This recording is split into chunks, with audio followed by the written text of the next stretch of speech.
हमारे चैनल में आपका स्वागत है। खबरों की शुरुआत करते हैं हिंदुस्तान से। नई दिल्ली, शनिवार देर रात नई दिल्ली रेलवे स्टेशन पर भगदड़ मचने से कम 18 लोगों की मौत हो गई। भीड़ कुंभ मेले के लिए ट्रेन पकड़ने की कोशिश में थी। जिला अस्पताल की डॉक्टर रितु सक्सेना ने 15 मौतों की तस्दीक की और बताया कि 11 लोग जख्मी हैं, जिनमें ज्यादातर हड्डियों की चोट से परेशान हैं। शहर के दूसरे अस्पताल से 3 और मौतों की खबर आई। मरने वालों में ज्यादातर औरतों और बच्चों की थी। एक कुली ने टाइम्स ऑफ इंडिया से कहा, 1981 से काम कर रहा हूँ, मगर ऐसी भीड़ पहले कभी नहीं देखी। बताया जाता है कि ट्रेन का प्लेटफॉर्म अचानक बदले जाने पर लोग एस्केलेटर और सीढ़ियों पर गिरने लगे। रेल मंत्री अश्विनी वैष्णव ने हाई लेवल जांच का हुक्म दिया और भीड़ कंट्रोल करने को अतिरिक्त ट्रेनें चलाने की बात कही। पीएम नरेंद्र मोदी ने एक्स पर स्वीकार करते हुए लिखा, ये खबर दुखद है। मेरी संवेदनाएं पीड़ितों के साथ है। घायलों की जल्दी से जल्द स्वस्थ होने की कामना करता हूँ। दिल्ली गवर्नर विनय सक्सेना ने आपदा राहत टीमें तैनात करने और अस्पतालों को तैयार रखने का हुक्म दिया। कुंभ मेला दुनिया का सबसे बड़ा हिंदू धार्मिक कार्यक्रम है, जहां अब तक 200 मिलियन से ज्यादा भक्त आ चुके हैं। 1954 में 600 से ज्यादा लोग और 2013 में 28 लोग भीड़ में कुचलकर मर चुके थे। अगली खबर इमारत से। यूएई ने 6 नए देशों के वीजा धारकों को वीजा ऑन अराइवल की सुविधा देने का ऐलान किया है। भारतीय नागरिकों के लिए ये नई वीजा पॉलिसी 13 फरवरी 2025 से लागू हो गई है।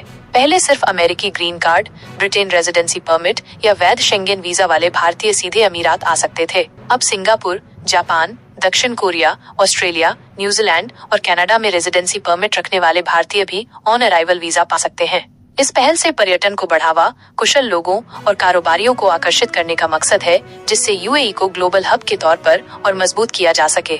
अगली खबर सऊदी अरब से।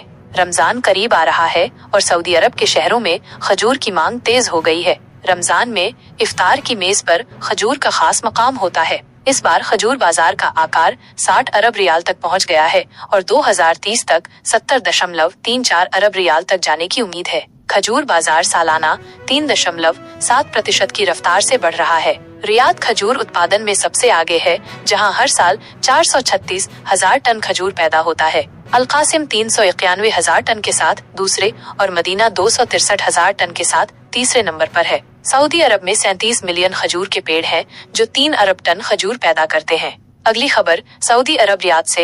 रियाद 1 दिसंबर 2024 से अब तक 1.8 करोड़ से ज्यादा मुसाफिर रियाद मेट्रो से सफर कर चुके हैं। 6 लाइनों वाले इस नेटवर्क ने 1.62 लाख ट्रिप और 45 लाख किलोमीटर का सफर पूरा किया। ब्लू लाइन सबसे मशहूर रही, जिससे 1 करोड़ लोग सफर कर चुके हैं। King Abdullah financial district station सबसे बिजी रहा, जहां 30 लाख मुसाफिर दर्ज हुए। 176 किलोमीटर लंबी ये ड्राइवरलेस मेट्रो रियाद बस नेटवर्क से जुड़ी है। आपको बताते चले, यहाँ वायरलेस कार्ड, टिकट मशीन या दरब ऐप से पेमेंट होती है। 85 स्टेशनों वाली ये मेट्रो ट्रैफिक, कार्बन उत्सर्जन कम करने और इको फ्रेंडली ट्रांसपोर्ट को बढ़ावा देने के लिए बनाई गई है। अगली खबर सऊदी अरब से। सऊदी में रमजान की तैयारियां शुरू हो चुकी हैं और माना जा रहा है कि 1 मार्च से मुबारक महीना शुरू होगा। इसी के साथ स्कूलों के तीसरे सेमेस्टर की भी शुरुआत हो रही है, इसलिए टाइम टेबल सेट करना जरूरी हो गया है। मिनिस्ट्री ऑफ एजुकेशन ने लोकल हुक्काम से कहा है कि तालीमी वक्त इसी हिसाब से तय किए जाएं। मक्का में सुबह के स्कूल 9 बजे और शाम के स्कूल 1 बजे से शुरू होंगे, जबकि मदीना में सुबह 9:30 बजे क्लासेस लगेंगी। रमजान में मक्का और मदीना में उम्राह के लिए दुनिया भर से लोग आते हैं। ऐसे में तमाम इंतजामात किए जा रहे हैं ताकि सब कुछ आरामदेह और आसान रहे। अगली खबर पाकिस्तान के लिए सऊदी से। सऊदी जाने वाले हज यात्रियों को वैक्सीनेशन के नए नियमों का खास ख्याल रखना होगा। पाकिस्तान से उम्राह, विजिट, टूरिस्ट या बिजनेस वीजा पर आने वालों के लिए पोलियो टीका जरूरी कर दिया गया है। हर मुसाफिर के पास सरकारी या प्राइवेट अस्पताल का स्टाम्प लगा सर्टिफिकेट होना चाहिए। IPV यानी इनएक्टिवेटेड पोलियो वैक्सीन पिछले 1 महीने या OPV यानी ओरल पोलियो वैक्सीन पिछले 6 महीने में ली होनी चाहिए। टीका सऊदी सफर से 4 हफ्ते पहले लगवाना जरूरी है। जिनके पास सही वैक्सीनेशन सर्टिफिकेट नहीं होगा, उन्हें लाहौर के अल्लामा इकबाल एयरपोर्ट पर डिपोर्ट कर दिया जाएगा। खबर सऊदी से। सऊदी में हज 2025 की तैयारियां जोरों पर हैं, ताकि हज यात्रियों को कोई परेशानी ना हो। नियम जारी कर दिए गए हैं और रजिस्ट्रेशन नुसुक ऐप पर शुरू हो चुका है। पहली बार हज करने वालों को ज्यादा अहमियत दी जाएगी। नेशनल कार्ड या इकामा की वैलिडिटी जुल्हिज्जा की 10 तारीख तक होनी चाहिए। रजिस्ट्रेशन के दौरान डॉक्यूमेंट सही से भरना जरूरी है, वरना फॉर्म कैंसिल हो सकता है। हज यात्रियों के लिए मेनिंजाइटिस और सीजनल फ्लू का टीका लगवाना भी लाजमी है। सभी से नियमों की पाबंदी करने की गुजारिश की गई है। अगली बड़ी जानकारी सऊदी अरब से। सऊदी में टोबैको पर सख्ती बढ़ाने की तैयारी हो रही है। Ministry of municipalities and housing ने सुपरमार्केट, कियोस्क और बड़े बाजारों में तंबाकू की बिक्री पर पाबंदी लगाने का मशवरा दिया है। मंत्रालय ने ये बात पब्लिक सर्वे प्लेटफॉर्म इस्तितला पर रखी ताकि लोगों की राय ली जा सके। पहले से ही Saudi food and drug authority SFDA ने सिगरेट बेचने के लिए सख्त कानून बना रखे हैं। नए नियमों के मुताबिक तंबाकू लॉक ड्रॉवर में रखा जाएगा जो आसानी से दिखे ना। 18 साल से छोटे बच्चों को बेचना मना है और अगर कोई कम उम्र का लगे तो ID चेक की जाएगी। हर दुकान पर तंबाकू के नुकसान का पोस्टर लगाना भी जरूरी होगा जहां ग्राहकों की नजर सबसे ज्यादा पड़े। अगली जानकारी पाकिस्तान से जुड़ी। सऊदी अरब से कुबरा खान और गौहर राशिद ने मक्का में शादी कर ली। इंस्टाग्राम पर शेयर की गई पोस्ट में कुबरा खान ने इस बात की तस्दीक की।